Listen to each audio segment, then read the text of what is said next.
मैंने कुछ माँ बाप ऐसे देखे हैं जो अपने बच्चों के सामने ही बहुत ही अभद्र गालियाँ देते हैं। आपको कोई बात बहुत बुरी लगी है, सबसे ज़्यादा बुरी लगी है, तब भी आप विचलित ना हों और अपना संयम ना खोएं और आप अपनी बात को अपने कमेंट्स के माध्यम से शालीन भाषा में कह सकें। इसके लिए आपको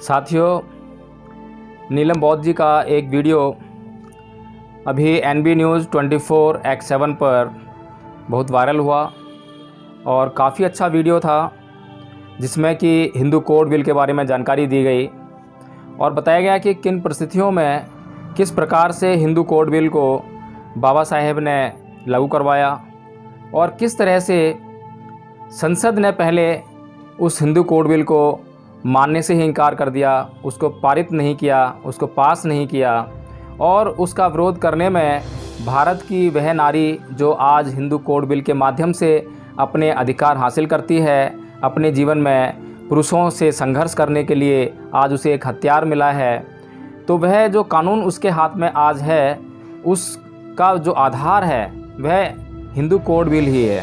तो साथियों, ये हिंदू कोड बिल बहुत ही महत्वपूर्ण ग्रंथ है भारत की नारी के लिए, लेकिन भारत की नारी जाने अनजाने यह नहीं समझ पाती है कि उसके लिए क्या उचित है और क्या अनुचित है। ऐसे ही कुछ कमेंट उस पर किए गए और बहुत सारे कमेंट तो बड़ी अभद्र भाषा में किए गए, बहुत ही अशालीन भाषा में किए गए।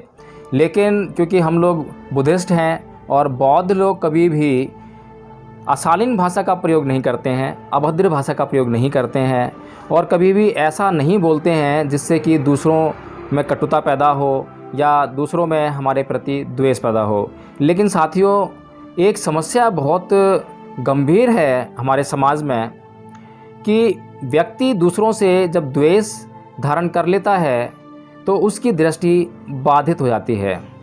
वह उस दृष्टि से अपने आप को निश्चित तौर पर कभी भी मुक्त नहीं कर पाता है, क्योंकि वह उससे मुक्ति पाने के लिए कभी प्रयास ही नहीं करता है और उसका प्रयास इसलिए नहीं हो पाता है क्योंकि उसे यह पता ही नहीं लग पाता है कि वह कहीं गलत भी कर रहा है। साथियों, मैं इतने सारे कमेंट्स पढ़ता हूँ और जो लोग इतना गाली गलौज की भाषा इस्तेमाल करते हैं, अशालीन भाषा का इस्तेमाल करते हैं, अभद्रता से टिप्पणियाँ करते हैं, तो साथियों मैं यह जानकर बड़ा दंग रहता हूँ कि क्या उनके घर में माँ, बहन, बेटियाँ नहीं हैं? क्या उन्हें अपने समाज की स्त्रियों से कोई प्रेम नहीं है या उनकी समाज की स्त्रियों की इज्जत की कोई परवाह नहीं है?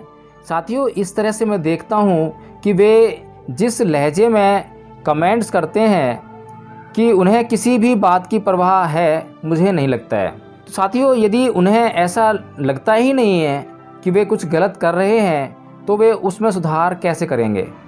सुधार तो वही व्यक्ति करता है जिसे यह आभास होता है कि वह कुछ गलत कर रहा है।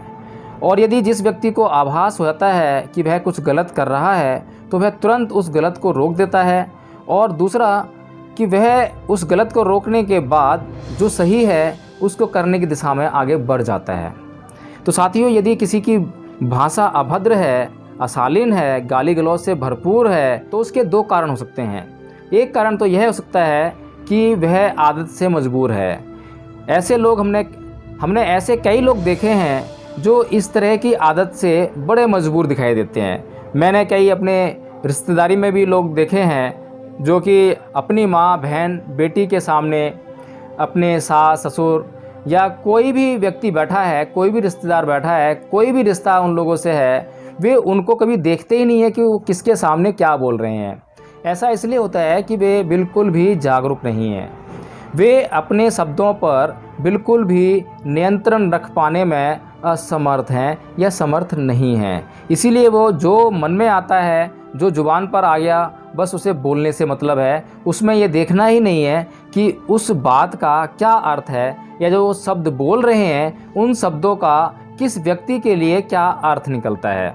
तो साथियों, यदि ऐसे लोगों को हम समझाने का प्रयास करेंगे तो उन पर तो वही बात सिद्ध होगी कि काला अक्षर भैंस बराबर या भैंस के आगे बीन बजाना या भीत में सर मारना।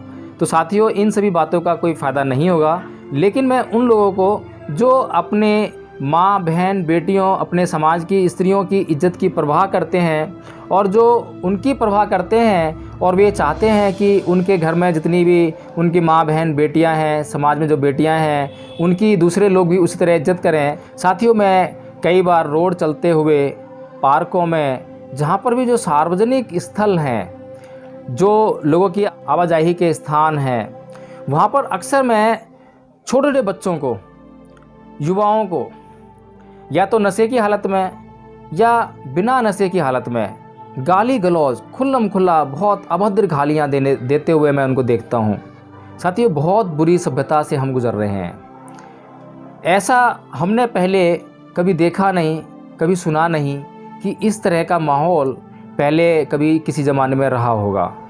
यदि कभी कोई गलती करता था तो उस समय कोई भी व्यक्ति उसे टोक देता था, लेकिन आज कोई टोकने वाला नहीं है।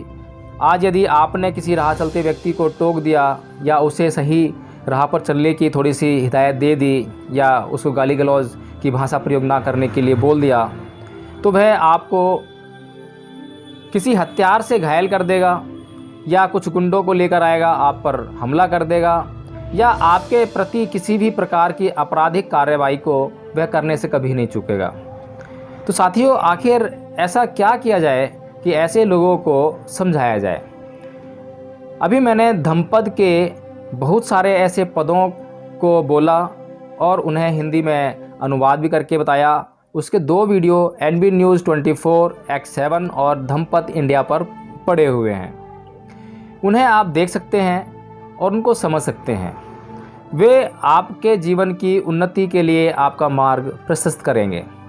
साथियों, धम्म हमारे लिए बहुत ज़रूरी है।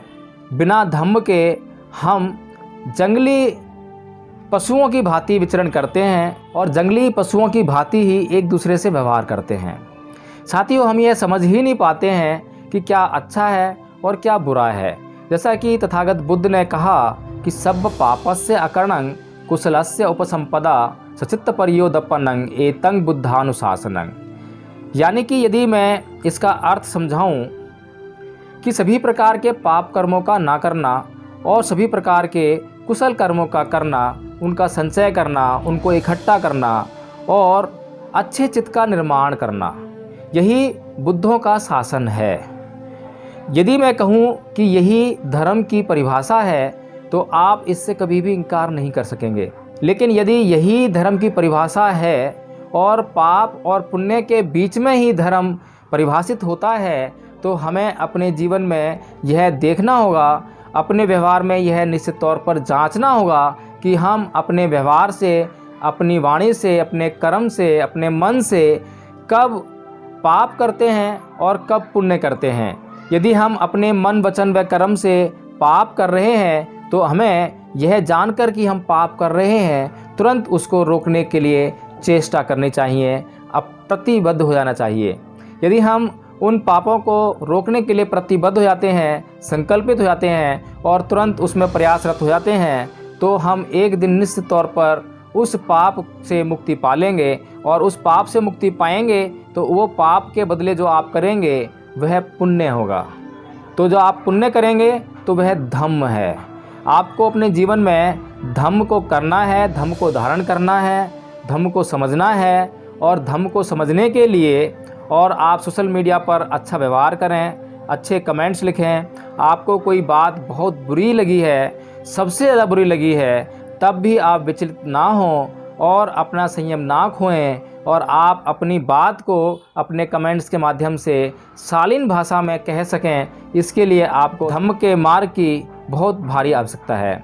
तो मैं यही आप लोगों से उम्मीद करूंगा कि आप धम्म को समझें, धम्म को पढ़ें, धम्म को सुनें। बहुत सारे वीडियो धम्म से संबंधित यूट्यूब पर हैं जिनको सुनकर आप धम्म को समझ सकते हैं, अपने जीवन को आप सार गर्भित कर सकते हैं, अपने बच्चों को दिशा दे सकते हैं, अपने बच्चों के जीवन के लिए यह निश्चित कर सकते हैं कि वे अपने जीवन में शालीन व भद्र भाषा ही प्रयोग करेंगे, कभी भी अशालीन नहीं बनेंगे।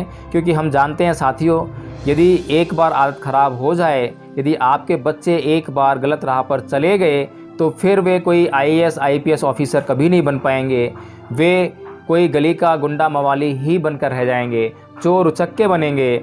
वे गलत हरकतों में पढ़कर, गलत संगत में पढ़कर अपना जीवन नष्ट कर लेंगे। और आप जानते हैं कि हमने कभी भी किसी उच्च पदाधिकारी को गाली गलौज की या अभद्र भाषा प्रयोग करते हुए कभी नहीं सुना है। वे कितने शालीन होते हैं, कितनी सभ्य भाषा का प्रयोग करते हैं। यदि आपने अपने बच्चों को IAS IPS या कोई उच्च अधिकारी बनाना है तो इसके लिए बहुत ज़रूरी है कि आप उनकी भाषा पर अभी से संयम पैदा करें।